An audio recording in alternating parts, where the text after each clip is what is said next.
What happens when the man who threw you away decides to host a party celebrating his new life?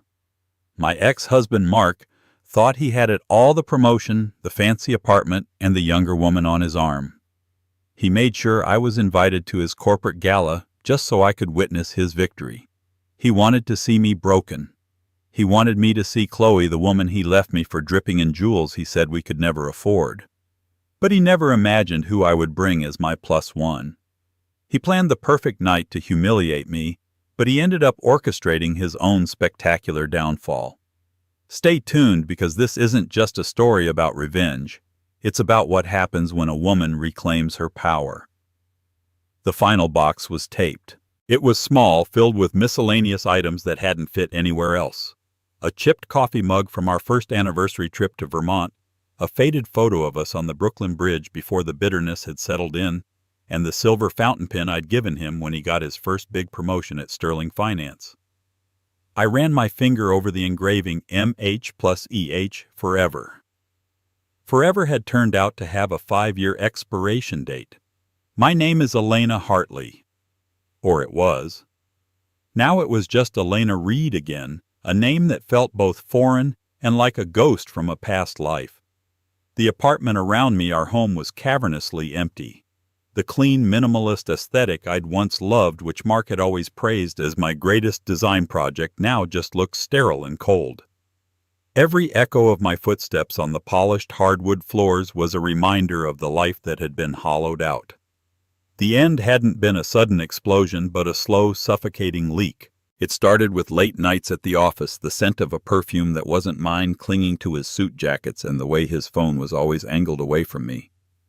Mark had become a master of deflection. When I'd questioned him, my voice trembling with a fear I couldn't hide, he'd called me paranoid, insecure, needy. "Elena, you need to find a hobby," he'd said, not even looking up from his laptop. "My work is demanding. The pressure is immense. The last thing I need when I come home is an interrogation." I had a hobby. I had a career. I was an architect, or at least I had been. I'd graduated top of my class from Columbia, my portfolio buzzing with innovative, sustainable designs. But when Mark's career at Sterling Finance began to ascend, my dreams became malleable. "Just for a few years," he'd said. "Once I make vice president, you can launch your own firm. We'll have the capital. I'll support you completely." So I'd supported him. I'd taken on small freelance projects, interior design gigs that paid the bills but starved my soul, all while managing our home, hosting his insufferable work dinners, and editing his presentations until 3 a.m. I was the silent partner in the corporation of Mark Hartley. I built the scaffolding so he could climb to the top, never realizing he was planning to kick the ladder out from under me. The woman's name was Chloe. I found out on a Tuesday. Mark had left his personal laptop open, a rare slip-up for such a meticulous man. There were hotel receipts, dinner reservations for 2 at Per Se, a place he'd always claimed was too pretentious for us, and then the photos. Chloe was 24, a recent MBA grad in his department, with wide, ambitious eyes and a smile that didn't quite reach them. In every picture she was looking at the camera, while Mark was looking at her like she was the sun. It was a look he hadn't given me in years. The confrontation was horrifically civilized. He didn't shout. He didn't even deny it.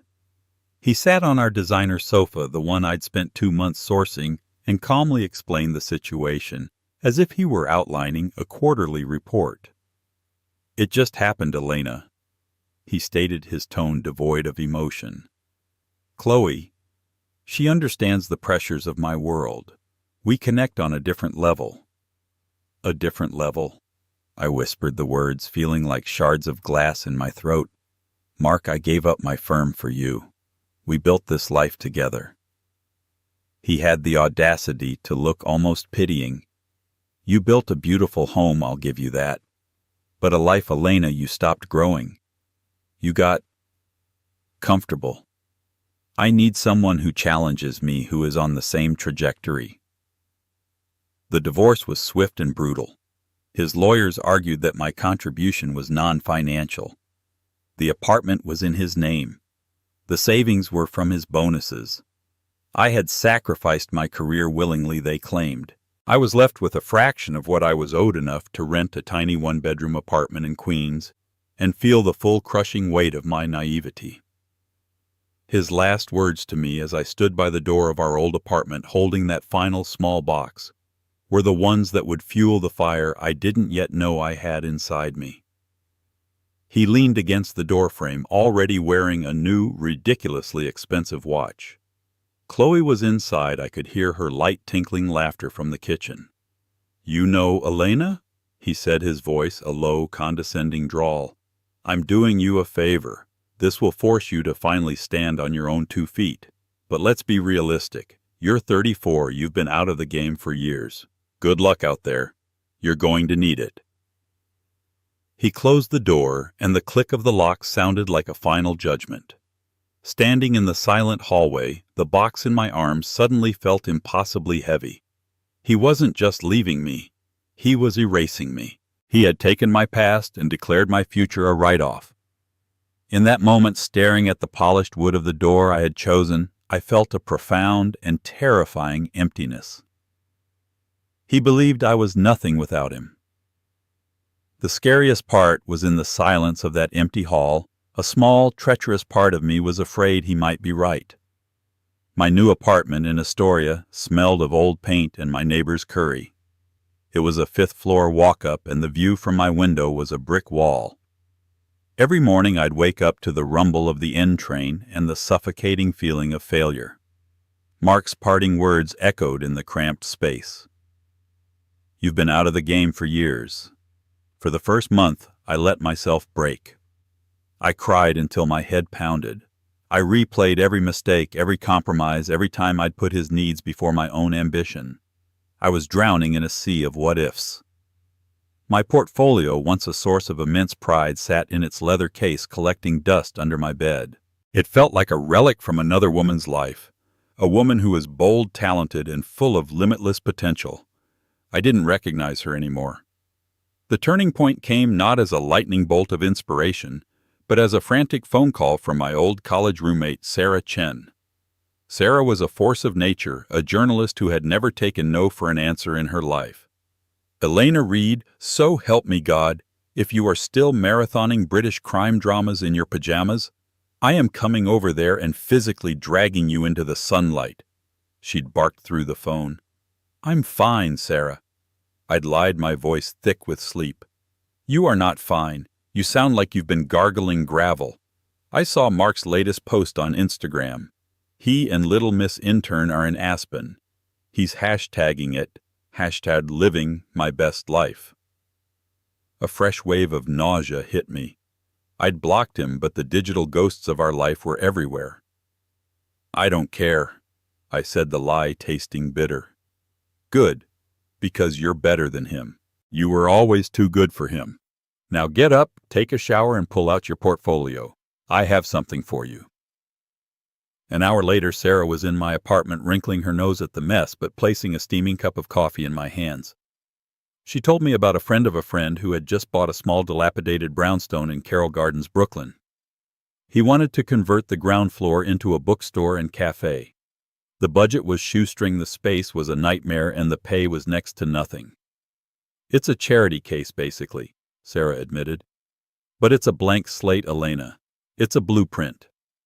I wanted to say no. The thought of pitching myself, of facing potential rejection, was terrifying. The confident woman who could command a boardroom with her designs was buried under layers of self-doubt. Mark's voice was in my head again. "Let's be realistic." But Sarah saw the hesitation in my eyes.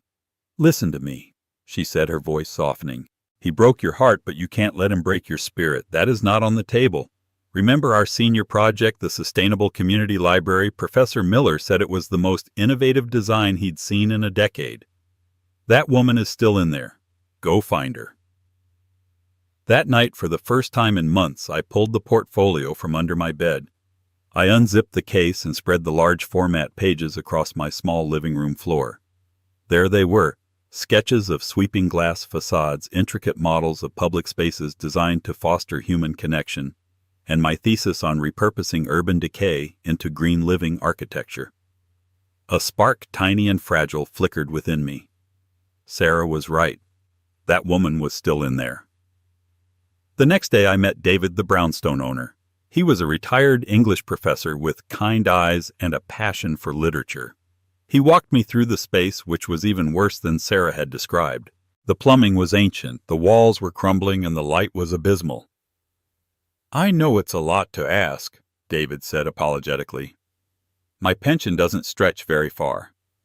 But as he spoke, I wasn't seeing the decay. I was seeing possibilities. I saw where a skylight could be installed to flood the space with natural light. I envisioned breaking down a non-load-bearing wall to create an open-concept flow between the cafe and the bookshelves. I saw built-in reading nooks carved into the walls using reclaimed wood from the original structure to keep costs down and honor the building's history. I spent the next 2 days working with a fervor I hadn't felt in years. I barely slept. I filled sketch pads, made 3D models on my old laptop, and created a proposal that was not just a design but a story of revival. When I presented it to David, he was speechless. He stared at the renderings, his eyes wide. "My dear girl," he said, his voice thick with emotion. "You've seen not what it is, but what it could be. This is more than I ever dreamed of." The pay was barely enough to cover my rent, but the project gave me something far more valuable, a purpose. I was on the construction site every day, liaising with contractors, solving problems, getting my hands dirty. I learned to negotiate with plumbers and charm electricians. I rediscovered the thrill of seeing a line on a page become a physical reality. The small bookstore, which we named The Second Chapter, was becoming my own second chapter. One brisk afternoon, about a month before the grand opening, a tall, impeccably dressed man walked into the construction site. He had silvering hair at the temples and a quiet, observant air about him. He looked completely out of place amidst the sawdust and exposed wiring. "I apologize for intruding," he said, his voice a calm, deep baritone. "I was walking by and was struck by the use of light. The new clerestory windows. That's an ingenious solution for an east-facing brownstone. Did you design this?" I wiped a smudge of drywall dust from my cheek. "I did. Elena Reed." He extended a hand. His grip was firm. "Julian Thorne, it's a pleasure. You've managed to create a sense of expansive intimacy here. It's a paradox, and it's brilliant." The name tickled my memory, but I couldn't place it. He asked me detailed questions about my material choices, my structural modifications, and my philosophy on public spaces. It wasn't small talk. It was a conversation between peers. For 20 minutes I wasn't Mark Hartley's forgotten ex-wife. I was Elena Reed, architect. As he was leaving, he handed me a simple, heavy-stock business card. "When this project is finished, Ms. Reed, I'd like you to call my office. I think you might be interested in the scale of problems we're trying to solve at Thorne Properties." He left. I stared at the card. Julian Thorne, CEO, Thorne Properties. It was like being struck by lightning. Thorne Properties was one of the biggest luxury real estate development firms in the world. They didn't just build skyscrapers, they reshaped city skylines. That evening I stood in the nearly completed bookstore. The late afternoon sun streamed through the new windows, illuminating the dust motes like dancing fairies. It was beautiful. It was mine. For the first time since Mark had closed that door, I felt a genuine, unadulterated surge of hope. Julian Thorne wasn't just offering a potential job. His validation, his simple act of seeing my work and recognizing its value, was the first brick in the foundation of my new life. Calling Julian Thorne's office felt like stepping into a different reality. The voice on the other end was crisp and professional, and I was scheduled for a meeting the following week at their headquarters, a gleaming glass tower on Park Avenue that I had often admired from a distance. Walking into the Thorne Properties lobby was an exercise in intimidation. A 20-foot waterfall cascaded down a marble wall. The air was scented with something subtle and expensive, and the art on the walls wasn't corporate kitsch, but museum-quality originals by artists like Rothko and Calder. It was a world away from the dust and debris of the second chapter. My confidence, so recently rebuilt, began to waver. I clutched my portfolio, the same one I'd shown David, and suddenly felt like an amateur. I was escorted to the top floor to Julian's office. It wasn't an office. It was a sanctuary. Floor-to-ceiling windows offered a panoramic view of Central Park. The furniture was a masterclass in understated elegance. Eames chairs, a solid walnut desk, and shelves filled not with awards but with books on philosophy, history, and urban planning. Julian stood to greet me, not from behind his desk but from a seating area by the window. He was dressed in a simple gray suit, but it fit him with a tailor's precision. He looked more like a university professor than a titan of industry. "Elena, thank you for coming," he said, his smile genuine. "Please have a seat. Can I get you anything, coffee, water?" His calm demeanor immediately put me at ease. There was none of the performative power play I had been used to in Mark's world. Julian didn't need to project authority, he simply inhabited it. "I visited your bookstore project again yesterday," he began after we were settled with cups of coffee. "It's finished. It's magnificent. You took a forgotten space and gave it a soul. That is a rare talent." I felt a blush creep up my neck. "Thank you. It was a passion project." "The best ones always are," he said, his gaze thoughtful. "I'm not going to waste your time with a formal interview, Elena. Your work speaks for itself. I have a proposition for you. We've recently acquired the old Vanguard building in the financial district. It's an Art Deco masterpiece, but the interiors are a mess of 90s corporate renovations. Our lead architect has a vision for the exterior restoration, but I'm looking for someone to redesign the grand atrium. It needs to be a public-private space that feels both monumental and welcoming. It needs a soul." I was stunned. The Vanguard building was an iconic landmark. A project like that wasn't just a job. It was a career-defining opportunity. "That's an incredible offer, Mr. Thorne," I stammered. "Call me Julian," he insisted. "And it's not an offer yet. It's a challenge. I'm asking 3 different architects to submit a preliminary concept. We'll provide a stipend for your time, of course. I want to see how you would approach it. I have a feeling your perspective is exactly what this project needs." For the next 2 weeks, I lived and breathed the Vanguard atrium. I spent days in the cavernous, soulless space studying the way light moved across the marble floors throughout the day. I delved into the building's history, drawing inspiration from the original 1930s Art Deco motifs. Mark and Chloe and their life in Aspen faded into a blurry background noise. My world was consumed by sightlines, material textures, and the grand, beautiful puzzle of the atrium. My concept was ambitious. Instead of a sterile corporate lobby, I envisioned a multi-level urban conservatory. I proposed a living wall that would stretch up 3 stories, a delicate suspended footbridge made of glass and steel, and a central water feature whose sound would absorb the city's noise. It was bold, expensive, and unlike anything Thorne Properties had ever done before. I was terrified they would laugh me out of the room. I presented my designs to Julian and his senior team. I spoke for an hour, my voice steady, my passion for the project overriding my nerves. I explained how every element was designed to encourage people to linger, to connect, not just pass through. When I finished, the room was silent. My heart pounded against my ribs. Then Julian began to applaud. Not a polite corporate clap, but a genuine, enthusiastic one. The rest of the board followed his lead. "Elena," he said, his eyes shining with an excitement that mirrored my own.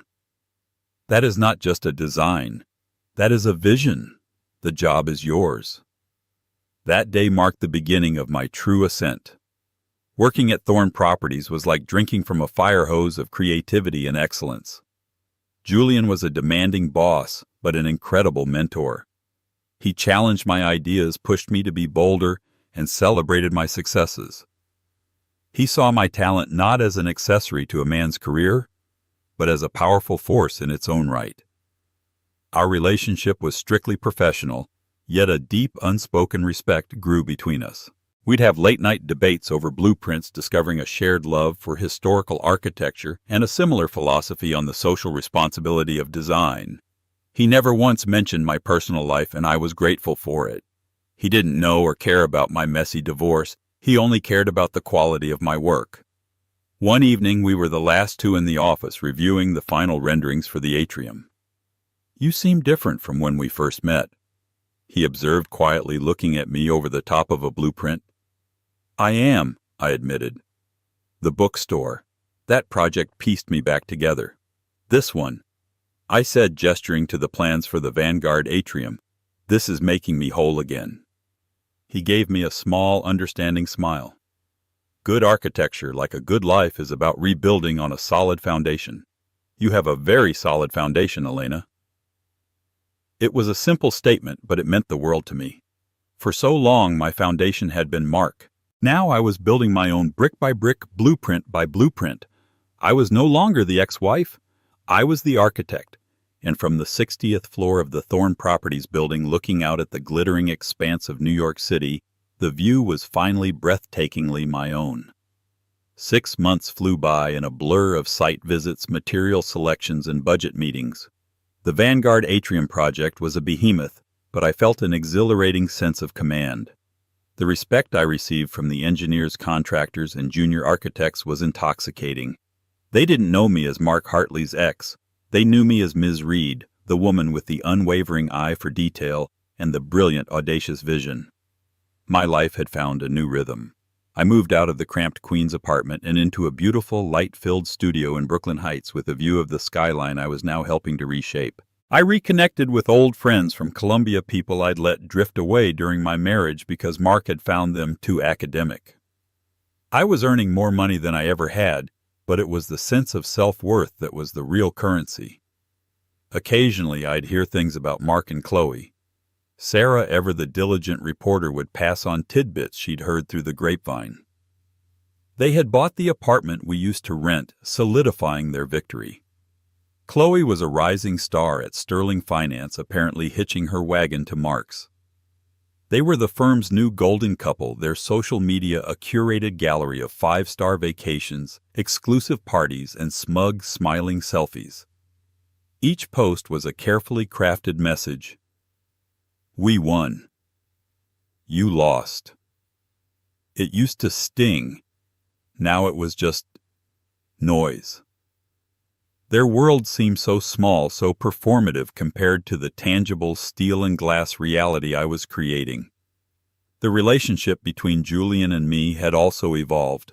Our late-night work sessions often bled into conversations about art, travel, and philosophy. I learned he was a widower, his wife having passed away from a long illness several years prior. He spoke of her with a profound, gentle respect that was a stark contrast to Mark's casual dismissal of me. He was intensely private, but possessed a deep well of empathy. There was a magnetic pull between us, an intellectual and emotional chemistry that hummed just beneath the surface of our professional collaboration. But neither of us crossed that line. The work was too important and the unspoken respect too precious. One Monday morning, an unusual email arrived. It was from Mark's assistant at Sterling Finance. The subject line read, "Invitation, the Sterling Finance Annual Gala." My first instinct was to delete it. Why on earth would I be invited to my ex-husband's corporate gala? It had to be a mistake. But then I saw the personalized note at the bottom. Elena, I know it's been a while, but I wanted to make sure you received an invitation to the gala. It's a big night for me. I'm receiving the Advisor of the Year award and being officially announced as the new Senior Vice President. I thought you might want to be there to see it. It would be good for you to get out and network. +1 is welcome, of course. Best, Mark. The condescension dripped from every word. It would be good for you to get out. Network. This wasn't an olive branch. It was a gauntlet. He wasn't inviting me to celebrate. He was summoning me to witness his triumph. He wanted to parade his success, his new title, and his new woman in front of the woman he'd discarded. He was painting a picture of my lonely, pathetic life where an invitation to his party would be the highlight of my year. He wanted me to see everything I had lost. A year ago, this email would have shattered me. It would have sent me into a spiral of tears and Ben & Jerry's. But as I sat in my spacious office, the blueprints for my multi-million-dollar project spread across my desk. I didn't feel hurt. I felt a cold, clear surge of anger. The sheer arrogance of it was breathtaking. He had no idea what my life was like now. In his mind, I was still the broken woman he'd left in that empty apartment, probably designing shabby kitchens for a pittance. The thought was so galling, so utterly dismissive, that it sparked a new, unfamiliar feeling: defiance. I leaned back in my chair, staring at the invitation on my screen. My finger hovered over the delete button. That was the smart, mature thing to do. Ignore it. Rise above. But then I thought of his final words to me. Good luck out there. You're going to need it. He had written the end to our story. He had cast himself as the victor, and me as the vanquished. And he had never not for 1 second considered that I might be capable of writing a new chapter for myself. A slow smile spread across my face. Yeah. It wasn't a happy smile. It was the smile of an architect who just figured out the solution to a very complex structural problem. He wanted a witness. Fine, I would go to his gala, but I wouldn't be going as the ghost of his past. I would be going as Elena Reed, the architect of her own future. And I knew exactly who I wanted to ask as my +1. Later that day, I found Julian reviewing a zoning report. I took a deep breath. Julian, I started, my voice a little shakier than I wanted. I have a strange favor to ask.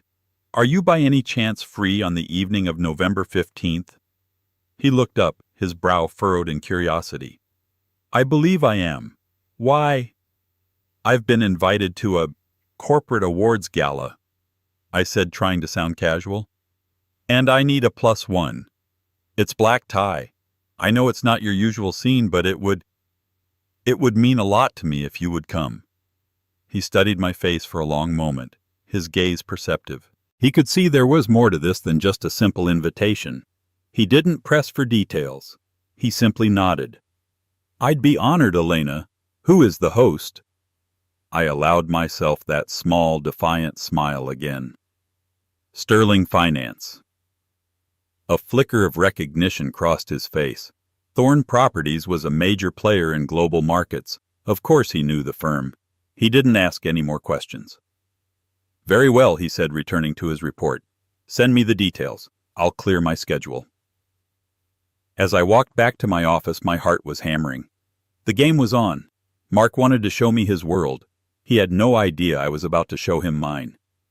The week leading up to the gala was a whirlwind.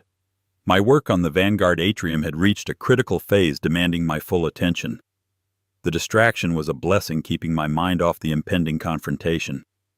I didn't tell Julian the full story behind the invitation. I was too proud. I didn't want him to see me as a woman scorned seeking petty revenge.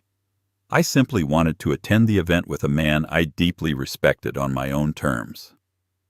The night of the gala, a nervous energy thrummed through me. This wasn't just about Mark anymore. It was about closing a chapter, about proving to myself that the power he once held over me was well and truly gone. I had spent a scandalous amount of money on a dress. It was a deep emerald green silk gown by a designer I'd long admired, Roland Mouret. It was elegant and understated, but it fit me perfectly, a silent testament to the new confidence I wore like a second skin. My hair was swept up in a sophisticated chignon, and the only jewelry I wore was a pair of simple diamond earrings, a gift to myself when I'd signed the Vanguard contract. As I looked at my reflection, I saw not a trace of the heartbroken woman who had moved to Queens. I saw a stranger, but a stranger I was finally proud to be. At precisely 7 p.m., the buzzer rang. My heart leaped into my throat. When I opened the door, Julian was standing there, and for a moment I forgot how to breathe. I had only ever seen him in business suits or casual weekend attire at the office. In a perfectly tailored tuxedo, he was devastatingly handsome. He looked like he belonged on a movie screen, not in the hallway of my Brooklyn apartment building. His eyes swept over me, and a slow, appreciative smile touched his lips. "Elena," he said, his voice a low murmur. "You look absolutely stunning. You're not so bad yourself, Mr. Thorne. I replied, my voice a little breathless. Julian, he corrected gently. He offered me his arm. Shall we? The ride to the Pierre Hotel where the gala was being held was quiet. The city lights streaked past the windows of Julian's private car. I could feel his presence beside me, a solid, calming force. He didn't pry or ask why I was so tense. He simply offered a comfortable silence for which I was immensely grateful. As we pulled up to the grand entrance, I saw them. Mark and Chloe were posing for the event photographer on the red carpet. Mark was preening in his tuxedo, his arm wrapped possessively around Chloe's waist. She was wearing a flamboyant fire-engine red dress covered in sequins, a dress designed to scream, "Look at me." They looked like a power couple, a perfect image of success and ambition. A year ago, that sight would have crippled me. Tonight, I just saw two people trying very, very hard. "Are you ready?" Julian asked softly, his hand resting lightly on my arm. I took a deep breath, meeting his gaze in the dim light of the car. "I am." We bypassed the red carpet and entered through the main doors. The ballroom was a sea of black ties and designer gowns. A string quartet played softly and waiters weaved through the crowd with trays of champagne. The air buzzed with the self-important chatter of the financial elite. It was Mark's kingdom. We hadn't been in the room for more than 5 minutes when I saw him spot me. Mark was holding court with a group of his colleagues, a champagne flute in his hand. His eyes scanned the room, and for a second they passed right over me. Then he did a double take. His smile froze. His eyes widened, first in disbelief, then in a flash of something I couldn't quite decipher: annoyance, jealousy. He excused himself from his group and began to walk towards us, a predatory gleam in his eye. Chloe trailed behind him, her expression a mixture of curiosity and suspicion. The moment I had been simultaneously dreading and anticipating was here. Well, Elena," Mark said, his voice oozing false charm. He let his eyes travel down my dress and back up, a flicker of surprise in his expression before he masked it with a smirk. "I have to say I'm surprised you came, and you cleaned up nicely." The condescension was so familiar it was almost comforting. "Hello, Mark," I said, my voice even and calm. I refused to let him see any weakness. His gaze shifted to Julian, dismissing him as an irrelevant accessory. "I don't believe we've met," he said, extending a hand to Julian but looking at me.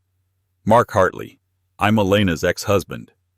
He emphasized the ex as if it were a brand of failure. Julian took his hand, his grip firm and steady. "Julian Thorne." Mark's smug expression didn't change. The name clearly meant nothing to him. He was too insulated in his own world of stocks and bonds to recognize a name that commanded respect in global real estate and beyond. "Right," Mark said dismissively, turning his attention back to me. "So this is who you're dating now, trying to get back out there, huh? Good for you." Before I could respond, Chloe stepped forward, linking her arm through Mark's. She gave me a saccharine sweet smile that didn't reach her cold, calculating eyes. "It's so lovely to finally meet you, Elena," she chirped. "Mark has told me, well, he's mentioned you. I'm Chloe. It's so brave of you to come tonight. This must be a little awkward." Every word was a perfectly sharpened dart. Brave, awkward. She was painting me as the pathetic ex crashing the party of her replacement. Mark beamed, pulling her closer. "Chloe has been an incredible support. We're celebrating my promotion to Senior VP tonight. It's a big step. Finally have a partner who is on the same page, you know," he said, aiming the comment directly at me. This was the moment, the grand humiliation he had planned. He stood there flanked by his beautiful young mistress, gloating about his success, expecting me to crumble. He expected me to look at the floor to make an excuse and leave to give him the satisfaction of knowing he had broken me. I held his gaze. I didn't flinch. I felt Julian's steady presence beside me, a silent anchor. "Congratulations on the promotion, Mark," I said, my voice as cool as ice. "It sounds like you've done very well for yourself." He smirked, thinking he had won. "The best I've ever been," he said. "Things have a way of working out for the best, don't they?" The air crackled with tension. This was his checkmate. He was standing there, king of his gilded cage, waiting for me to concede the game. But what Mark didn't realize, what he couldn't possibly comprehend, was that I wasn't even playing his game anymore. I was in a different league entirely, and the main event was about to begin. Just as Mark was basking in the glow of his perceived victory, a distinguished older man with a booming voice approached our small group. I recognized him instantly from the financial news. Richard Davies, the CEO of Sterling Finance. He was the undisputed king of this castle, a man whose presence caused an immediate shift in the room's energy. "Mark, there you are," Davies bellowed, clapping Mark on the shoulder a little too hard. "Great night, my boy, great night." Mark's posture immediately changed. He stood taller, his chest puffed out, a sycophantic smile plastered on his face. "Mr. Davies, thank you for everything. This night is incredible." He gestured towards Chloe. "You remember Chloe from my team?" Davies gave her a cursory nod, his attention already elsewhere. His eyes scanned past me and landed on Julian. And then the world tilted on its axis.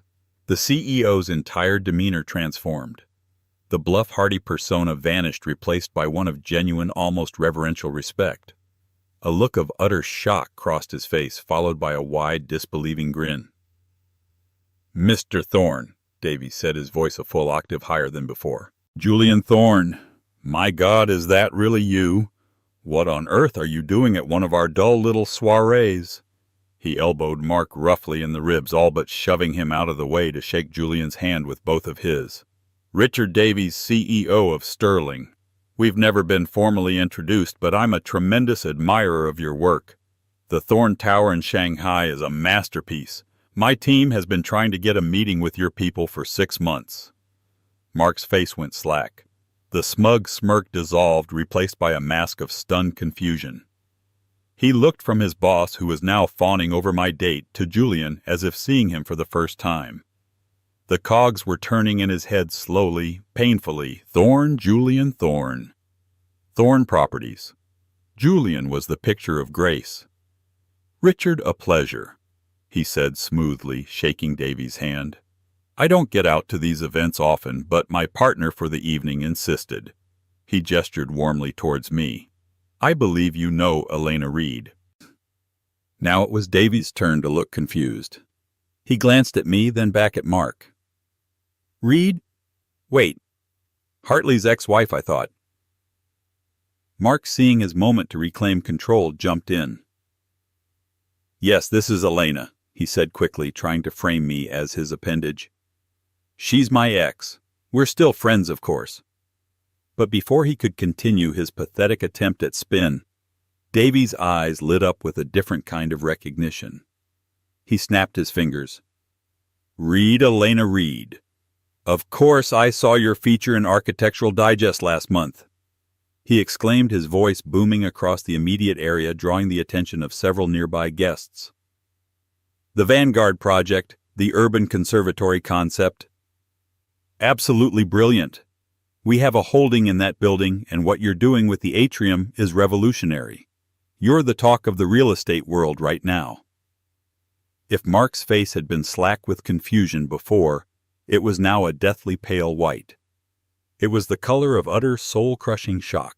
He stared at me as if I were a complete stranger who had just materialized out of thin air. The narrative he had so carefully constructed, the lonely, struggling ex-wife he'd magnanimously invited to his party, wasn't just crumbling.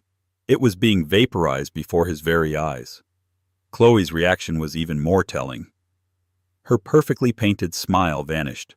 Her eyes, those cold, calculating eyes, darted from the fawning CEO to the globally renowned billionaire who was my date, and then to me, the woman she had dismissed as a piece of ancient history.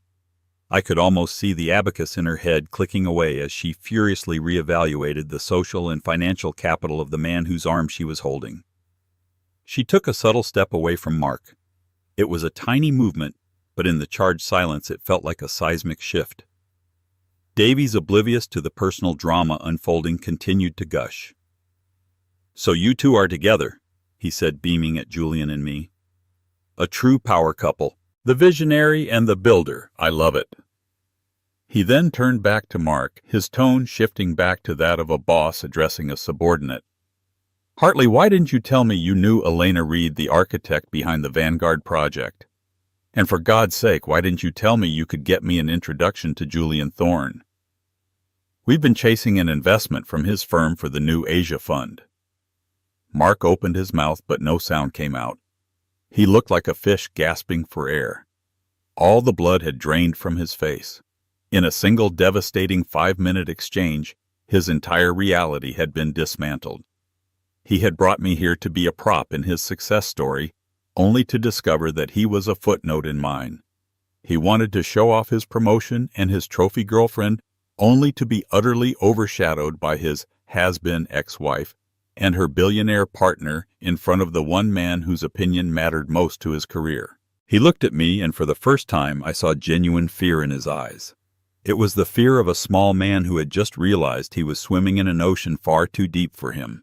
The superiority, the condescension, the pity, it was all gone, replaced by the raw, ugly terror of public humiliation.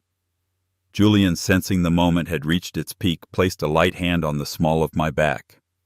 "Richard, it was a pleasure to meet you," he said smoothly, extricating us from the situation. "But if you'll excuse us, I believe they are about to begin the awards presentation. We should find our table." As we walked away, leaving Mark and Chloe standing there in the wreckage, I didn't look back. I didn't need to. I could feel the weight of his stare on my back. I could feel the palpable silence he had left in his wake. He had built his new life on a foundation of arrogance and deceit, a glass house from which to look down on me. And I had just watched it shatter into a million pieces. We found our table, which by some stroke of cosmic irony had a perfect view of the stage. The awards ceremony began, and when Mark's name was called for Advisor of the Year, the applause felt thin and obligatory. As he walked to the stage, he looked dazed. His confident stride was gone, replaced by the hesitant shuffle of a man who had just been publicly undressed. He accepted the glass trophy, mumbled a few incoherent words of thanks into the microphone, a far cry from the gloating, triumphant speech I was sure he had prepared, and scurried back to his seat, avoiding eye contact with everyone, especially his own boss. He was a ghost at his own celebration. Julian and I didn't stay for the whole event. We left shortly after Mark's award, slipping out quietly into the cool November night.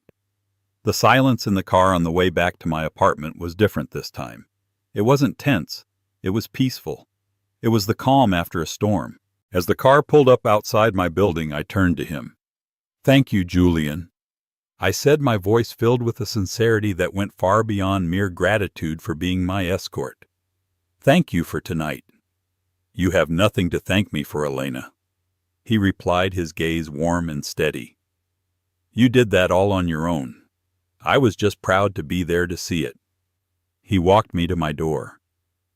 Under the soft light of the hallway, the professional line that had existed between us for months finally seemed to fade away. He reached out and gently brushed a stray strand of hair from my face, his fingers lingering for a moment on my cheek. "He never saw you, did he?" Julian said softly. It wasn't a question. It was a statement of fact. He looked at you, but he never truly saw the brilliant woman standing in front of him. Tears pricked my eyes, but they weren't tears of sadness or anger. They were tears of release. "No," I whispered. "He didn't." "His loss," Julian said simply. He leaned in and pressed a soft, chaste kiss to my forehead. "Good night, Elena." "Good night, Julian." As I closed the door and leaned against it, I finally allowed myself to feel the full impact of the evening. It wasn't the petty thrill of revenge that filled me. It was a profound sense of closure. Mark's power over me, the little voice in my head that whispered his criticisms and judgments, was gone. It had been silenced not by my anger, but by my success. My revenge wasn't the scene at the party. It was the life I had built. It was the Vanguard atrium. It was the respect of my peers. It was the quiet dignity with which I now carried myself. The next morning I received a single pathetic text message from Mark. "I don't know what games you're playing, but you made me look like a fool." I stared at the message, and for the first time I felt nothing but a distant pity for him. He still didn't get it. He still thought it was about him. I typed back a simple reply. No, Mark. You did that all on your own. Then I blocked his number and deleted the conversation. A few weeks later, Sarah called me, bursting with gossip. Mark had been sidelined at Sterling Finance. His promotion to senior VP was indefinitely postponed after the disastrous gala. Chloe, seeing the writing on the wall, had dumped him and transferred to the firm's London office.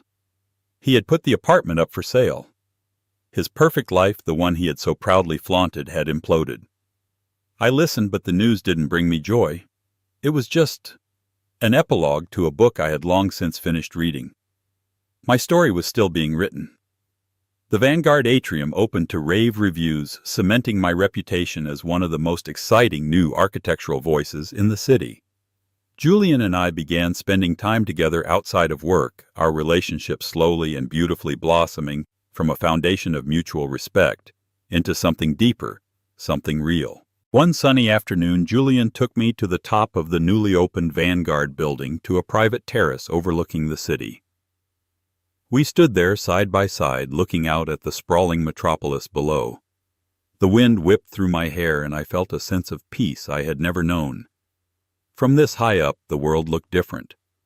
The bustling streets, the endless traffic, the grand old buildings, and the gleaming new ones. It was all part of a vast, intricate design. Down there somewhere was the empty apartment Mark had left me in. Down there was the little bookstore where I'd found myself again.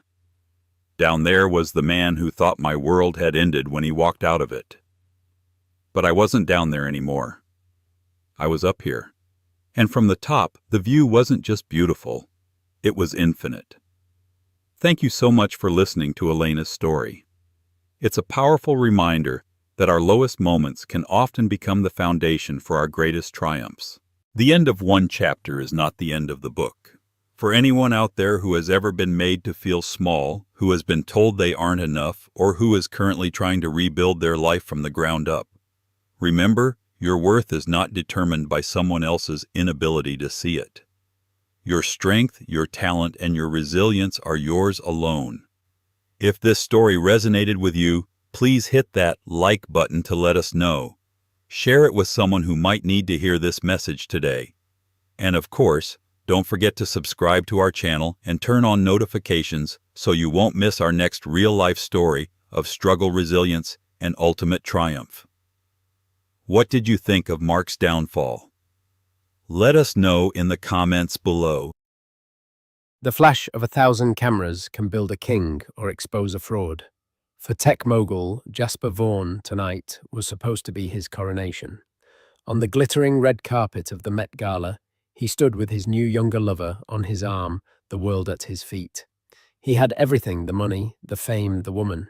But what he didn't know was that across the city, the past he so carelessly buried was about to make a spectacular landing. The woman he'd left with nothing was about to arrive with everything, stepping off a billionaire's private jet and into the spotlight, ready to change the narrative forever. The air on the steps of the Metropolitan Museum of Art was electric, a heady cocktail of expensive perfume champagne and raw ambition. It was the first Monday in May, and the universe of the elite had converged. Jasper Vaughan, CEO of the tech behemoth Nexus Dynamics, felt the familiar surge of adrenaline. This was his Colosseum. Every camera flash was a validation, every fawning reporter a subject in his kingdom. On his arm, Sienna Monroe clung to him like Kucha ivy. She was 23, a supernova of Instagram fame, whose face was a perfect symmetrical mask of modern beauty. She wore a barely there diamond-encrusted gown by Mugler that was designed less for modesty and more for trending on Twitter. Her smile was blinding, but her eyes, whenever they weren't locked on a camera lens, held a flicker of deep-seated insecurity. She was his living trophy, a testament to his power to acquire the most beautiful things. Jasper, over here, a question for Vogue. Jasper turned his own smile, practiced and predator-sharp. He wore a custom Tom Ford tuxedo, the fabric so dark it seemed to absorb the light around him. Anything for you, Anna, he quipped, though the famous editor was nowhere near this particular scrum. It was a power play, a name drop to remind everyone of the circles he now moved in. Sienna, you look breathtaking. Who are you wearing? A reporter from E! News shouted. Mugler, she purred into the microphone, her voice a practiced, breathy whisper. And my heart, of course, belongs to Jasper. Jasper squeezed her hand, a proprietary gesture. He loved this, the performance of it all.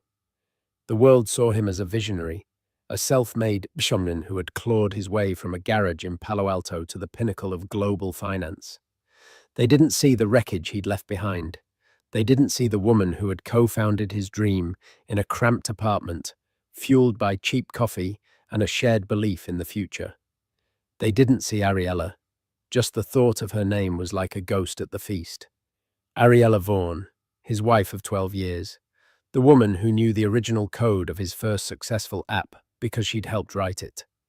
The woman who'd mortgaged her inheritance, a modest but meaningful sum from her late parents, to fund his first server rack. The woman who had named Nexus Dynamics at their kitchen table, sketching the logo on a napkin while he'd been panicking about payroll. He had cut her out as surgically as a surgeon removes a benign tumor that he simply no longer finds attractive. The divorce had been brutal, swift, and silent. He'd used the best lawyers money could buy, a team from Skadden Arps who had buried her in paperwork and non-disclosure agreements that gagged her for life. She had walked away with a settlement that was, for a man of his stature, insulting. A one-time payment that would allow her to live comfortably, but never to challenge him. The NDAs ensured she could never claim her intellectual property, never speak of her contributions, never tarnish the carefully constructed myth of Jasper Vaughan, the lone genius. He'd told her it was for her own good. You wouldn't be happy in this world, Elle, he'd said, his voice laced with a cruel pity. It's all so shallow. You're too real for it. And it was the ultimate gaslighting, framing his betrayal as an act of kindness. Jasper, there are rumors of a new acquisition. A journalist from the Wall Street Journal pressed, pulling him back to the present. Are you looking to absorb the European tech firm, Ethelred? Jasper's smile tightened. This was a sensitive topic. The Ethelred deal was his magnum opus, the final jewel in his corporate crown. We're always exploring opportunities for growth. Nexus is about the future. He said, the perfect corporate non-answer. Sienna, bored with the business talk, tugged at his arm. Darling, let's go inside. I'm dying for a glass of champagne. As he turned to lead her up the grand staircase, a strange shift occurred in the atmosphere. It was subtle at first, a murmur that rippled through the press line. A few photographers lowered their cameras, earpieces crackled. Heads began to turn away from the museum steps and towards the street. What's going on? Sienna asked, her voice tinged with annoyance. Their spotlight was being stolen. Jasper followed their gaze. A motorcade of black Cadillac Escalades, the kind reserved for heads of state or the truly powerful, was pulling up, bypassing the designated drop-off zone and gliding to a halt directly in front of the red carpet's entrance. This was a breach of protocol, an audacious power move that even he wouldn't dare attempt. The lead security guard on the carpet, a man named Frank, who had seen it all, spoke into his wrist. Whose convoy is this? They're not on the list. A collective hush fell over the crowd. The doors of the lead Escalade opened, but it wasn't a celebrity who stepped out. It was a team of security, clad in sharp, understated suits, who moved with an eerie, coordinated efficiency. They fanned out, creating a secure perimeter. Then the rear door of the third vehicle opened. A different kind of silence descended. It was a silence of shock and awe. The photographers, who had momentarily paused, suddenly went into a frenzy. The flashes became a single blinding strobe, a violent, percussive roar of light. The focus of the entire Met Gala, the epicenter of global media, had shifted in an instant. From the opulent darkness of the car, a single, elegant heel emerged. It was a Christian Louboutin its red soul like a drop of blood against the asphalt. Then a leg, then the silhouette of a woman in a gown of deep emerald silk, a custom creation by Schiaparelli that was both a work of art and a suit of armor. Jasper's blood ran cold. He knew that posture. He knew that quiet, unshakable grace. It couldn't be. As she straightened to her full height, the light caught her face. Her mousy brown hair, which he'd always criticized, was now a rich, warm auburn styled in elegant, cascading waves. Her face, once etched with the stress of supporting his dreams, was now serene and confident. She wore a necklace of Colombian emeralds and diamonds that probably cost more than the settlement he'd given her. It was Ariella, his Ariella. But she wasn't his anymore. She looked like a queen. He stood frozen halfway up the stairs, Sienna's grip on his arm suddenly feeling like a lead weight. The reporters were screaming her name now, their voices a chaotic mix of confusion and excitement. Ariella. Ariella Vaughan. Who are you with? Who are you wearing? Ariella didn't look at them. Her gaze was fixed forward, calm and deliberate. She turned back to the car and extended a hand, and the man who took it, stepping out to join her, was the reason the protocol had been broken. It was Alistair Finch, the reclusive, enigmatic billionaire, the man whose net worth made Jasper's look like pocket change. Alistair Finch, the founder of the Finch Foundation, a titan of industry in renewable energy and aerospace, a man who hadn't walked a red carpet in over a decade. He was the media's white whale, intensely private and impossibly powerful. He stood beside Ariella, his hand protectively on the small of her back. He wasn't smiling for the cameras. He was smiling at her. The Wall Street Journal reporter, who had been grilling Jasper just moments before, now sprinted down the stairs, microphone in hand, his face alight with the biggest scoop of his career. Mr. Finch, what an unexpected surprise. What brings you to the gala tonight? Alistair's voice when he spoke was calm and clear, cutting through the din.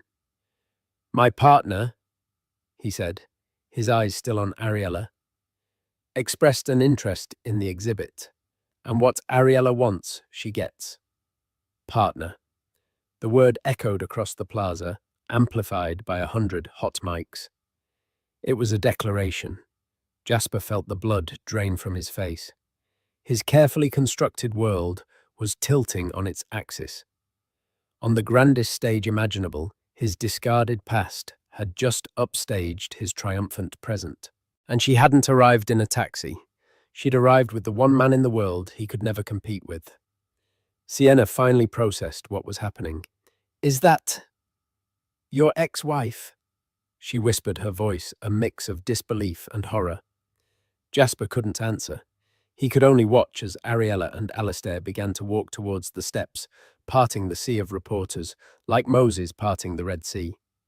The cameras that had adored him seconds ago were now turned away completely, ignoring him and Sienna. They were old news. The real story was walking towards them. And as Ariella reached the bottom of the staircase, her eyes cool and composed, finally met his. There was no anger in them, no sadness. There was something far worse, indifference. It was the look of a woman who had not only moved on, but had ascended to a stratosphere he couldn't even fathom. The flashbulbs continued to pop, capturing the tableau for eternity. Jasper Vaughan, the new king, standing halfway to the top, forgotten, and Ariella, the woman he had erased, standing at the bottom, poised to begin her ascent with a true emperor by her side. The world seemed to slow down, contracting to the space between the bottom and top of the grand staircase. For Jasper, it was a dizzying, nauseating vertigo. He and Sienna were frozen in place, suddenly transformed from the night's main event into awkward, overdressed statues. The roar of the press was a physical force, every shouted question for Ariella, a hammer blow to his ego. Ariella, your necklace, is that from the Finch private collection? Mr. Finch, Does this mean you're officially back in the public eye? Ariella, a comment for the Times. How does it feel to be back? Back! Jasper thought, a bitter laugh almost escaping his lips. She was never here in the first place. This wasn't her world. He had made sure of that. He had built the walls of this gilded cage himself, and he had been the one to lock her out. Ariella moved with a liquid grace he barely recognized. The woman he remembered would have been flustered by this level of attention, her shoulders slightly hunched, her gaze averted. This woman held her head high, her posture radiating a quiet power that was more commanding than any shout. The Schiaparelli gown, in a shade of emerald so deep it was almost black in the shadows, was a statement. It wasn't just a dress, it was armor, and its severe, elegant lines made Sienna's glittering see-through number look cheap and desperate by comparison. Alistair Finch was the perfect counterpoint to her newfound radiance. Dressed in a simple, impeccably tailored Brioni suit, he wore his power with an ease Jasper could only feign. He didn't crave the cameras, he tolerated them. His focus was entirely on Ariella. He would lean in to whisper something in her ear, and a small, genuine smile would touch her lips. The intimacy of the gesture performed on the world's most public stage was more potent than any passionate kiss. It spoke of a deep, unshakable connection.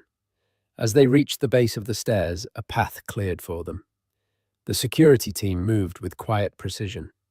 Jasper watched his jaw clenched as Anna Wintour herself, who had not deigned to greet him, descended the first few steps to personally welcome them.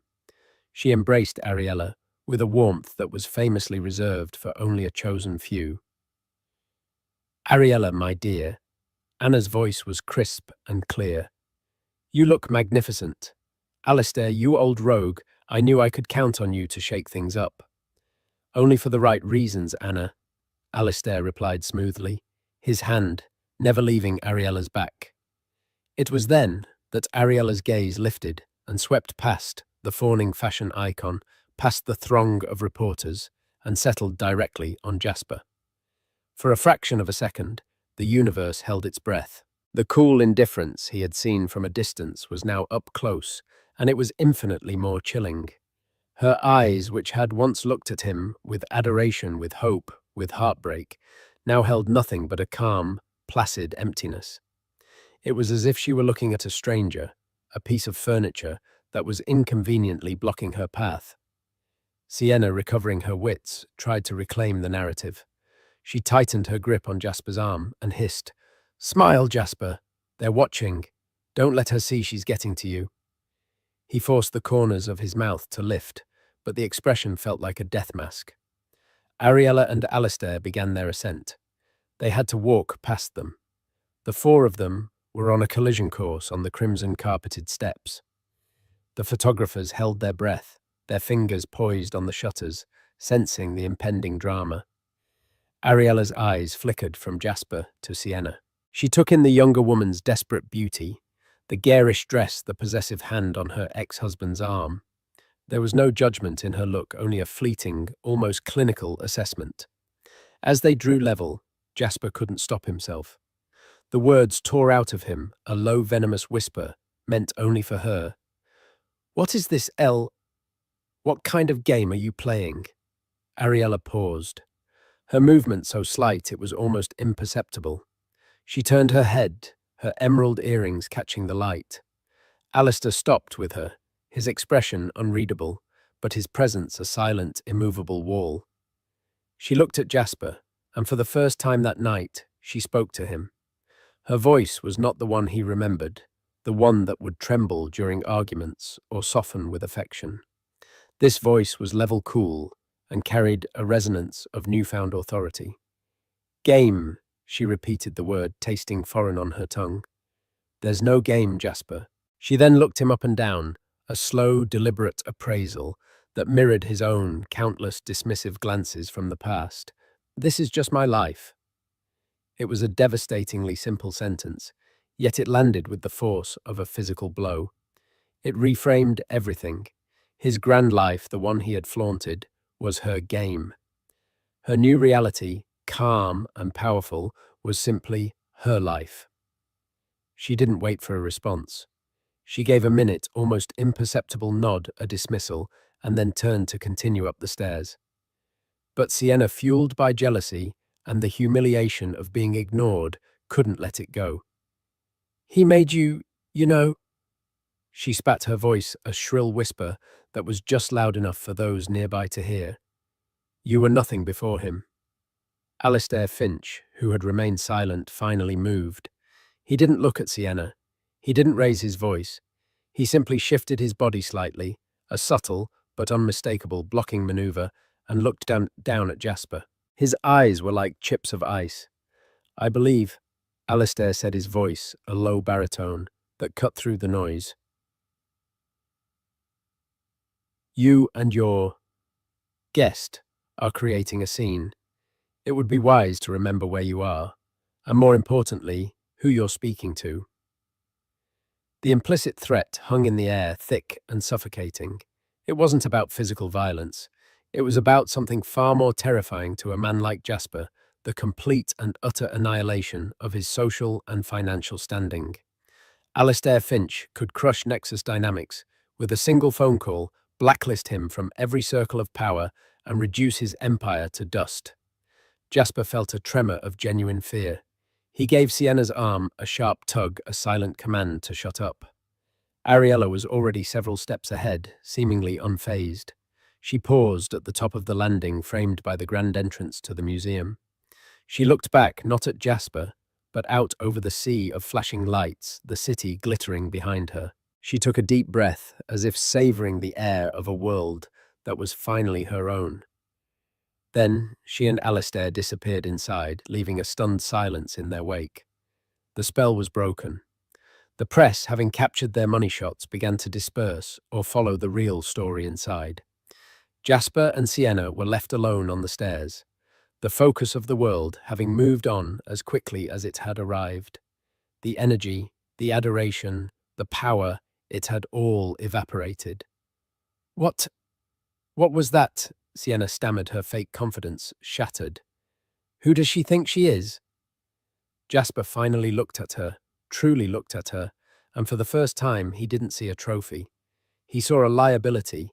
He saw a shallow, foolish girl who had just provoked one of the most powerful men on the planet. He saw a pale imitation of the substance he had thrown away. "Get inside," he ordered, his voice flat and dead, "and don't speak to anyone." He left her there and stalked towards the entrance, his mind racing. This wasn't a random encounter.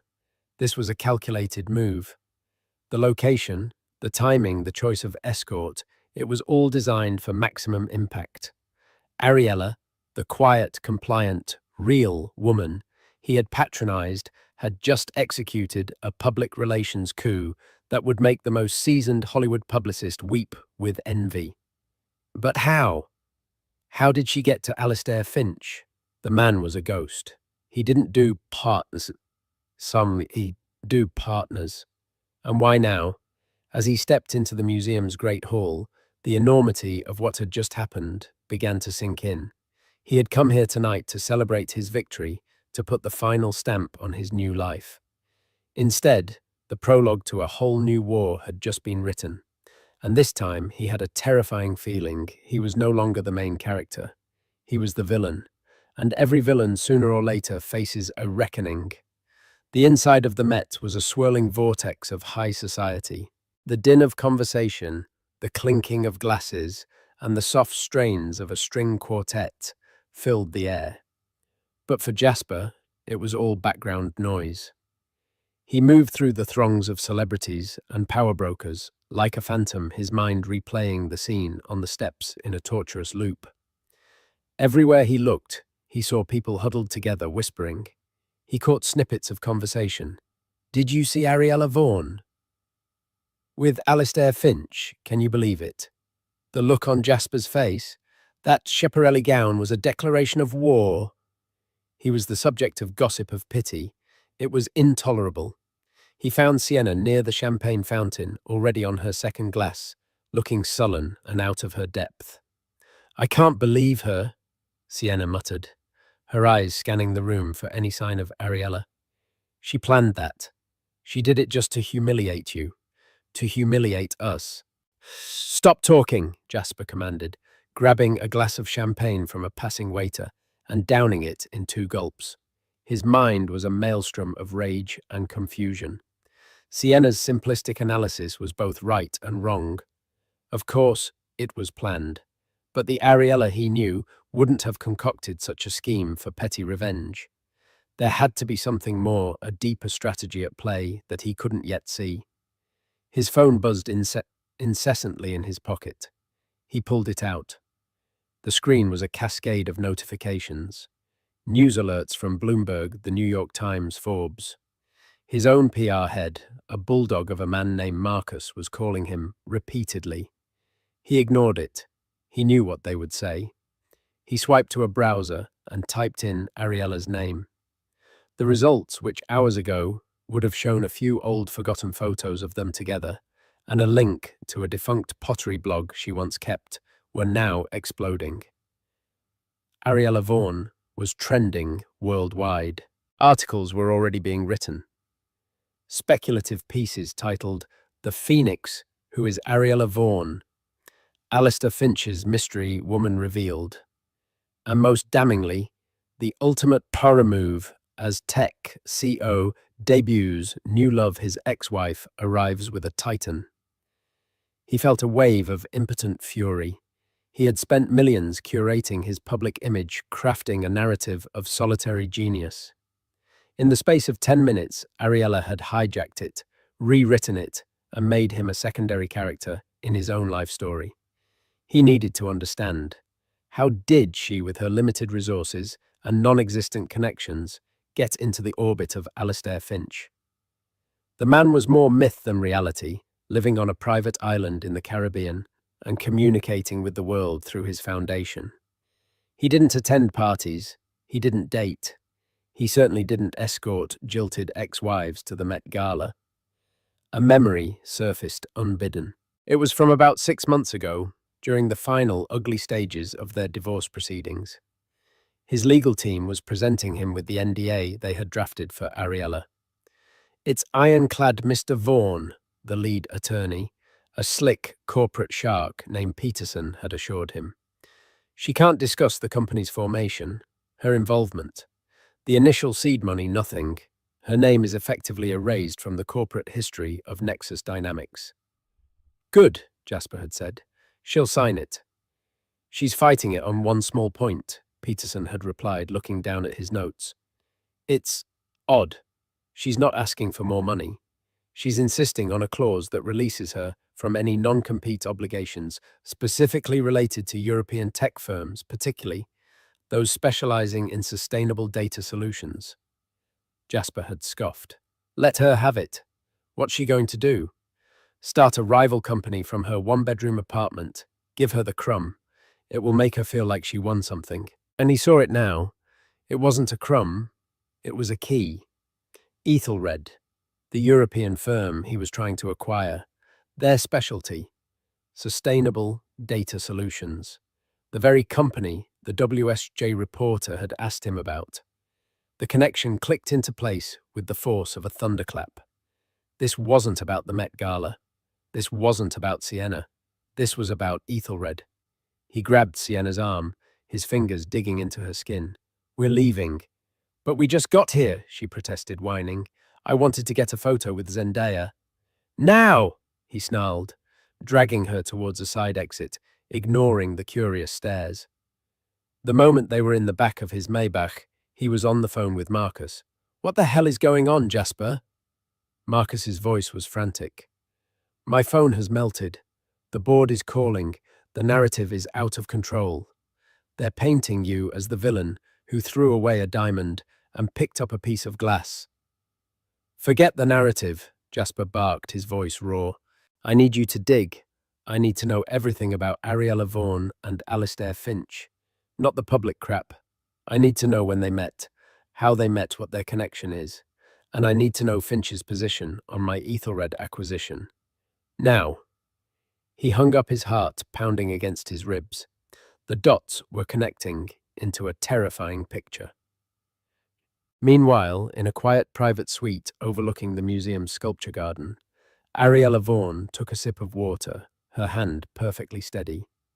Alistair sat opposite her in a plush armchair, observing her with a warm, approving gaze. The chaos of the red carpet felt a world away. "You were magnificent," Alistair said, his voice a low, calming rumble. Poised, powerful. You didn't flinch. A small, wry smile touched Ariella's lips. "I was terrified, Alistair. My heart felt like it was going to beat out of my chest." "I would never have known," he said. "Fear is a reaction. Courage is a decision. You were very courageous tonight."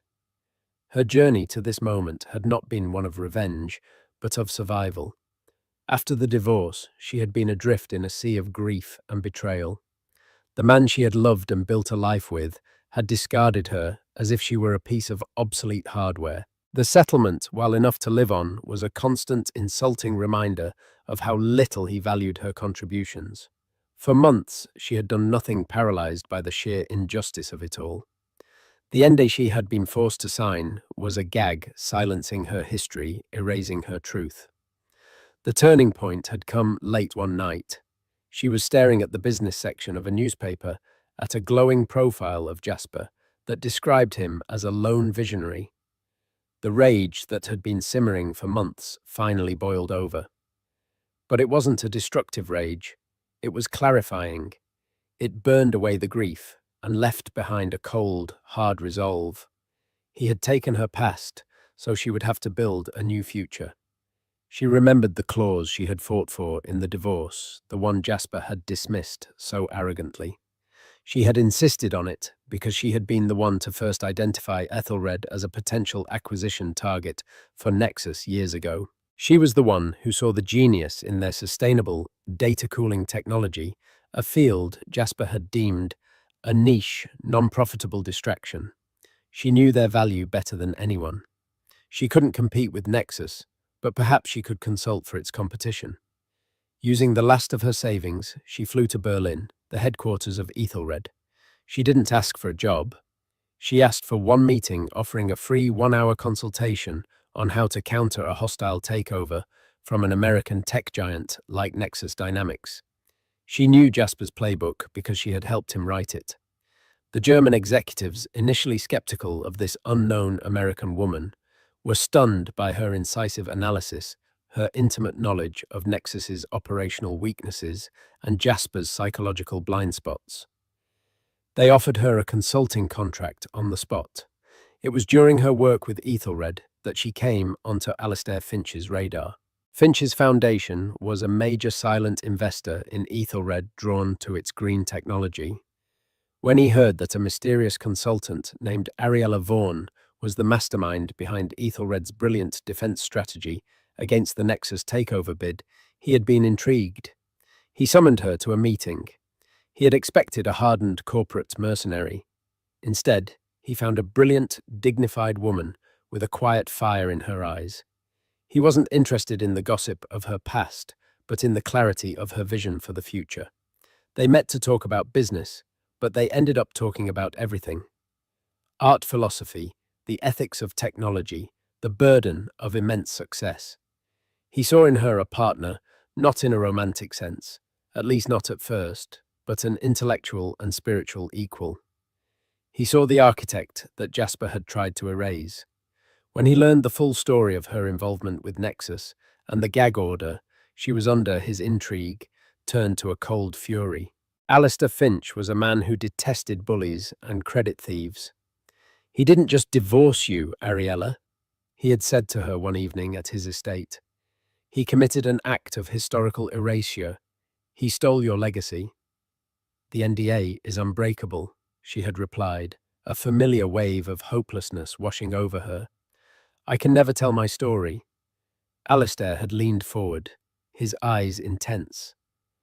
"An NDA prevents you from speaking. It does not prevent you from being. You don't have to tell the world you're brilliant, Ariella. You just have to show them. You don't have to talk about your power. You just have to demonstrate it. We will not break the NDA. We will make it irrelevant." And so the plan was born. It was not about revenge, it was about reclamation. The Met Gala was not the endgame, it was the opening move. It was a signal to the world, and specifically to Jasper, that Ariella was no longer a ghost. She was a player, and she was now backed by a king. Jasper knows now, Ariella said, her gaze distant. He's not stupid. He'll have connected me to Ethelred. He'll be digging. Let him dig, Alistair said, with a calm smile. He'll only find what I want him to find, that you are the lead strategic consultant for Ethelred's defense, and that my foundation is increasing its stake in the company with you being appointed to the board of directors next month. Ariella took a deep breath. Board of Directors. The title felt immense, terrifying, and exhilarating. He will fight dirty, she warned. He will come after me. He'll use the press. He'll try to smear my name. I know, Alistair said. His expression grew serious.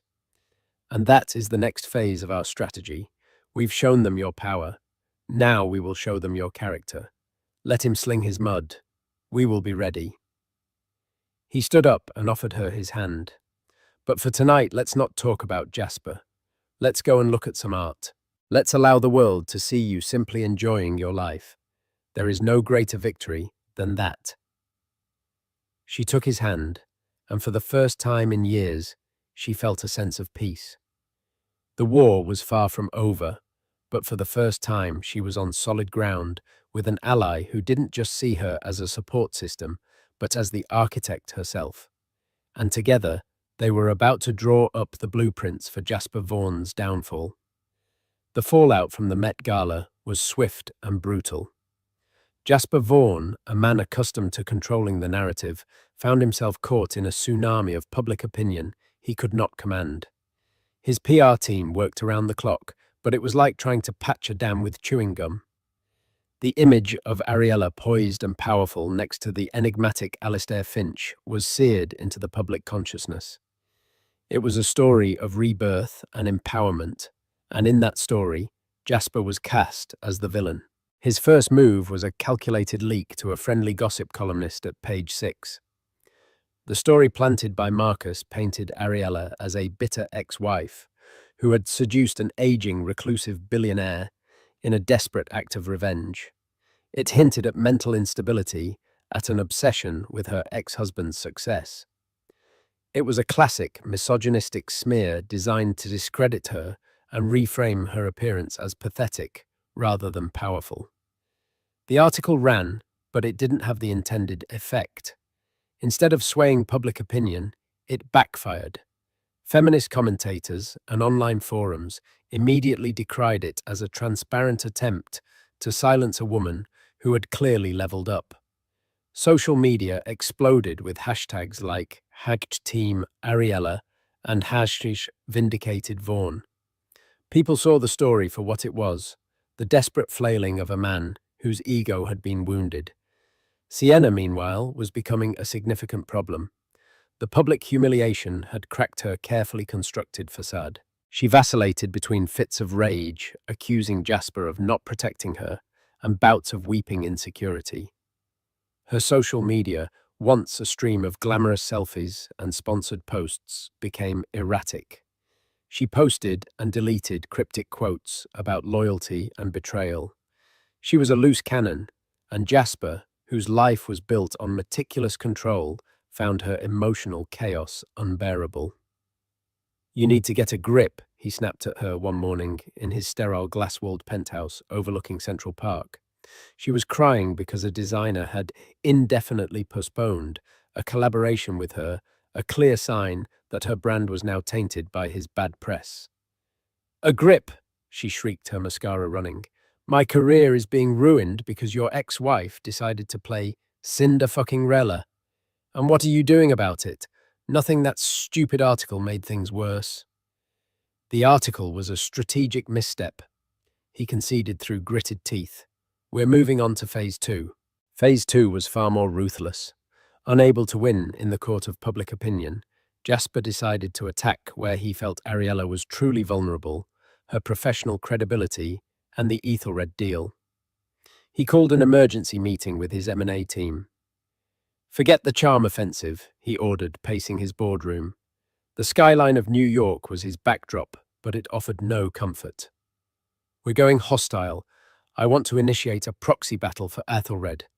We'll go directly to their shareholders, and I want our opposition research team to dig into every single aspect of their board and key consultants, specifically Ariella Vaughan." He intended to find a weakness, a mistake, a skeleton in her closet, anything he could use to disqualify her, to paint her as incompetent or corrupt. He wanted to prove to Alistair Finch that he had backed the wrong horse. He wanted to destroy the foundation of her new life. His researchers worked for weeks, but they came up empty. Ariella's life had been utterly scandal-free. Her work for Ethelred was by all accounts exemplary. The company's stock had risen steadily since her involvement. She was a ghost in terms of leverage.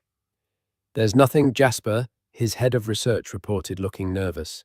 "She has no debt, no shady dealings, no disgruntled former colleagues. Her record is pristine. It's almost unnatural." The pristine nature of her past only fueled Jasper's paranoia. No one was that clean. He became obsessed, spending late nights personally sifting through documents, old emails, anything that might provide a clue. His work at Nexus began to suffer. He was distracted, volatile, his judgment clouded by his personal vendetta. The proxy battle for Ethelred was becoming uglier and more expensive by the day. Jasper's team released statements questioning Ethelred's leadership and financial stability. But Ethelred, guided by Ariella's strategy and backed by Finch's immense capital, countered every move with calm factual rebuttals. They portrayed Nexus Dynamics as a corporate raider trying to crush a smaller, innovative European competitor. The European press, and even some American financial journalists, began to side with Ethelred. Jasper was losing, and as he lost, he grew more desperate. In Berlin, Ariella watched Jasper's machinations with a sense of grim predictability. She and Alistair had anticipated this. "He's playing his old game," she told Alistair during one of their daily video conferences. She was in Ethelred's sleek, minimalist boardroom, while he was in his study, half a world away. "When he can't win on merit, he tries to destroy his opponent's character. And in doing so, he is revealing his own." Alistair replied, his voice calm. "He is over-leveraging Nexus. His board must be getting nervous. His obsession is making him reckless. Let him continue." But Ariella knew there was another angle Jasper would eventually try, a more personal one. The call came one afternoon. It was from her younger sister Chloe, a gentle soul who worked as an elementary school teacher in Ohio. Chloe was crying. "Ellie, I'm so sorry," she sobbed. "I didn't know what to do." "Chloe, slow down. What is it? What happened?" Ariella asked, her blood turning to ice. "A man came to see me," Chloe explained between sobs. "A lawyer, I think. He said he represented Jasper. He started asking questions about Mum and Dad's inheritance. The money you used to, you know." Ariella felt the air leave her lungs. The seed money, the small inheritance from her parents that she had given Jasper to start his company all those years ago. It had been a gift given out of love and belief. There was no paperwork, no loan agreement, just a wife's faith in her husband. "He was asking if there were any documents," Chloe continued, "if you ever called it a loan. He said if you were trying to claim any stake in Nexus based on that money, Jasper would sue you for fraud. He said he would sue me for conspiring with you. He mentioned my teaching license, Ellie. He threatened my job." The sheer, unadulterated cruelty of it took Ariella's breath away. He wasn't just coming after her. He was threatening her family. He was trying to poison the purest, most selfless act of her life and turn it into a weapon against her. "Listen to me, Chloe," Ariella said, her voice shaking but firm. "You have done nothing wrong. This is a scare tactic. He is a bully and a coward. Do not speak to this man again. If he contacts you, you hang up. Understand?" After calming her sister down, Ariella hung up the phone, and for the first time since the ordeal began, she felt a wave of true, white-hot fury. This crossed a line. This was no longer business. This was personal. She immediately called Alistair. She recounted the conversation, her voice tight with rage. For a long moment there was silence on the other end of the line. When Alistair finally spoke, his voice had lost its customary calm. It was replaced by something cold and hard as steel. "He has made a grave error, Ariella," he said slowly. "He has mistaken our restraint for weakness. He believes this is a game of corporate chess.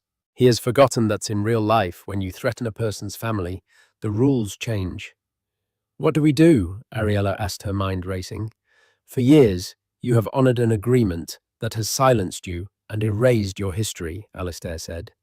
"That NDA was designed to protect his reputation and his assets, but he has now threatened your family in an attempt to further leverage a company you helped build. In my opinion, that constitutes a material breach of good faith. The agreement was predicated on a quiet separation. This is an act of aggression." He paused, letting the weight of his words sink in. "He's been digging into your past for a weakness. I think it's time we took a closer look at his. Not his personal life, his professional one. Specifically, the origins of Nexus Dynamics. You said the original code was a joint effort, that the business plan was conceived together." "Yes," Ariella said quietly.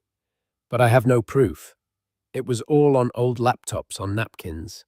It's gone." "Is it?" Alistair asked, a new dangerous edge to his voice. "Jasper is arrogant, but he's also a digital pack rat.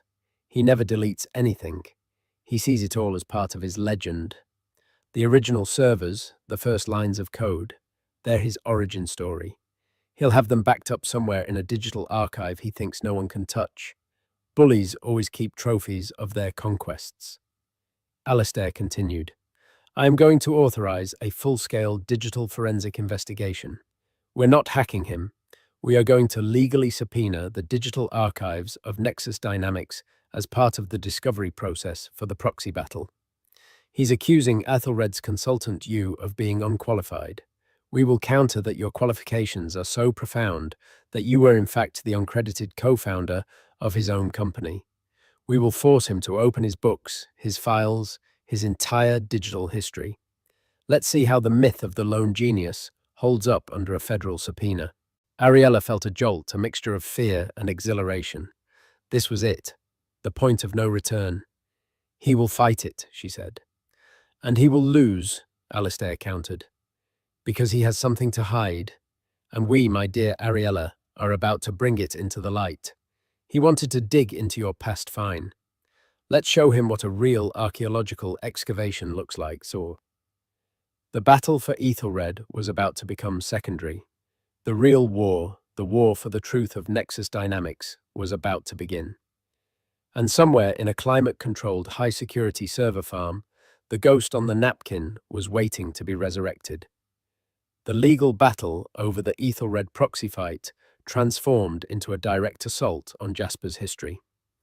Alistair's legal team from Quinn Emanuel filed a subpoena demanding access to Nexus Dynamics' earliest digital archives, arguing that Ariella's qualifications, and thus her competence as a consultant for Ethelred, were rooted in her uncredited role as a co-founder. Jasper's lawyers fought back with frantic energy, decrying the move as an invasive fishing expedition designed to steal trade secrets. They filed motion after motion, but their desperation was transparent.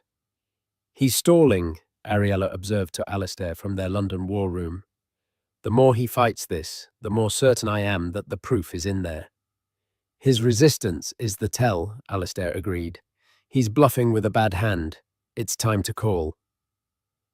Alistair's lawyers were relentless, and the judge, a sharp woman named Atherton, saw through the smokescreen. She granted a court-supervised forensic analysis of Nexus's archives, limited to the company's first 2 years. The news sent Jasper into a spiral of fury and paranoia. His carefully constructed past was about to be excavated. He became a ghost haunting his own company, his legendary focus shattered by the dread of what the forensic team might find in the digital tomb of his old hard drives. Weeks of tense silence followed as the experts sifted through terabytes of old data. For Ariella, the waiting was agonizing, but also clarifying. She poured her energy into her work, with Ethelred building her future, while the truth of her past was being unearthed. The breakthrough came on a grey Tuesday afternoon. An urgent call from Alistair's lead lawyer pulled her from a meeting. "We found it." The lawyer's voice was electric. "It's better than we could have possibly hoped." Ariella sank into a chair, her heart hammering against her ribs. "He's an obsessive archivist of his own genius," the lawyer explained, a note of incredulous laughter in his voice. "Buried in a backup from a 2010 home PC, we found a scanned file. Jasper was so narcissistic that he actually scanned the napkin. The napkin, from their old kitchen table." Ariella felt the air leave her lungs. On that flimsy piece of paper, in her own distinctive handwriting, was the flowchart for the app's core interface, and circled at the top, the name she had invented, Nexus. "But that's not the knockout punch," the lawyer continued, his voice dropping for dramatic effect. "In the same folder, there's a draft of the email he wrote to his first investor. He never sent this version. In it he states, and I am quoting directly, 'My partner and I have developed a revolutionary new platform. She is the architectural visionary behind the concept, while I am handling the business development and coding execution.'" He had written it himself. The unvarnished truth, saved in a moment of candor before his ego rewrote history.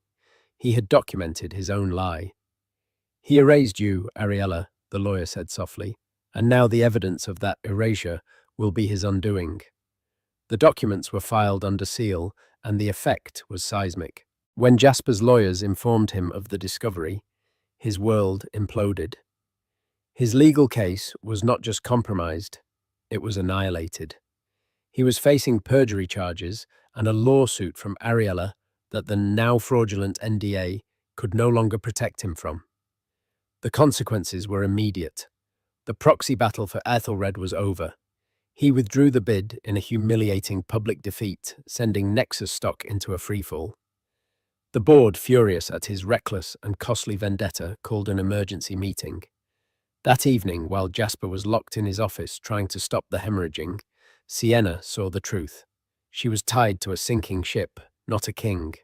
She quietly packed her jewelry and designer clothes and slipped out of the penthouse, disappearing from his life as silently as she had entered it. When Jasper finally emerged, defeated and broken, the cavernous apartment was silent. He was utterly alone. Across the Atlantic, Ariella stood on a balcony overlooking the London night. Alistair had flown in the moment he'd heard the news and now stood beside her. "It's over," she whispered, the words heavy with the weight of a long and painful journey. "No," Alistair corrected her, gently taking her hand. His presence was a warm, solid anchor in the swirl of events. "It's just beginning. You're free, Ariella. The gag is off. Your history is now yours to claim." She looked at him, her eyes shining in the city lights. The ghost on the napkin hadn't just exposed a lie, it had resurrected her truth. The war for her past was won. Now the campaign for her future could truly begin. The dam of Jasper's lies broke spectacularly. Once the court documents were unsealed, the story of the ghost on the napkin became a global sensation. The irrefutable proof of Ariella's foundational role, the scanned napkin, and the draft email admitting she was the architectural visionary, wasn't just a legal smoking gun. It was a devastating narrative. The reckoning for Jasper Vaughan was swift and total. The emergency board meeting was less a discussion than an execution. Faced with overwhelming evidence of fraud, a collapsed acquisition, and a stock price in freefall, they voted unanimously to oust him as CEO of the company he had stolen. His assets were frozen shareholder lawsuits piled up, and the CCC launched a formal investigation. His professional world evaporated. His personal world followed suit. Sienna Monroe, seeing her patron's power vanish quietly, packed her designer bags and disappeared, leaving him utterly alone in the wreckage. Jasper became a pariah, a cautionary tale whispered in the boardrooms he once commanded. In stark contrast, Ariella's star ascended. She became a symbol of vindication. The media clamored for interviews, but she refused to engage in the salacious post-mortem of Jasper's career. She was not interested in revenge, only reclamation. She chose a single stage to tell her story, a keynote address at the Women in Tech Global Conference. In front of thousands, she spoke not of her personal pain, but of the creative passion that had once fueled Nexus. She framed her experience as one of many, a story of the countless women whose vital contributions have been systematically erased from the annals of innovation. Then, she delivered her masterstroke. She announced that her monumental settlement from Jasper, which gave her a significant minority stake in the company she co-founded, would be the seed capital for a new venture. For too long, history has been written by those who hold the pen, not those who had the idea. She declared, her voice resonating with quiet authority. That is why I'm announcing the formation of the Archimedes Foundation. Its mission is simple: to find, fund, and champion the unsung architects of our future. We will provide the capital and legal support to ensure their legacies are protected and their contributions are never again left as ghosts on a napkin. The ovation was immediate and overwhelming. In the front row, Alistair Finch watched not as a savior, but as a proud partner. He had provided the means for her to fight, but this victory, this transformation from victim to leader, was hers alone. Weeks later, after the final papers were signed, Ariella found herself walking near the Metropolitan Museum of Art, the site of her public re-emergence. The memory felt like a lifetime ago. Her phone rang with an unknown number. She answered. Ariella. The voice was a hoarse, broken version of Jasper's. I saw the news about the foundation. He paused, the silence heavy with all that was unsaid. It was always yours, wasn't it, the name? Nexus.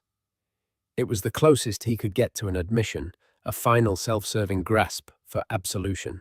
Ariella listened to the sounds of the city around her, a city that was no longer his, but a landscape of her own making. The anger and hurt were gone, replaced by a profound sense of peace. She had already moved on. Yes, it was, she said simply, her voice calm and final. Goodbye, Jasper. She ended the call before he could answer. She didn't need to hear another word. His chapter was finished. Slipping the phone into her pocket, Ariella Vaughan turned away from the museum and walked into the bright, clear afternoon, the sole architect of the brilliant future that lay ahead. And that's the incredible story of how a single moment on a red carpet can trigger an avalanche of truth and justice. It's a powerful reminder that true strength isn't about the spotlight you command, but the integrity you hold when no one is watching. Ariella Vaughan's journey wasn't just about revenge. It was about reclaiming a history that was stolen from her and using her newfound power to build a better future for others. It shows us that, even when you're silenced, your truth has a way of coming to light. What do you think? Was Ariella's move at the Met Gala a brilliant act of empowerment or a cold, calculated strike? Who was the real villain in this story? Beyond just Jasper. Let me know your thoughts in the comments below. If you love stories of epic comebacks and justice served, drop a justice for Ariella in the comments section. And as always, don't forget to like this video, share it with someone who needs to hear it, and subscribe for more true life dramas. Thanks for listening.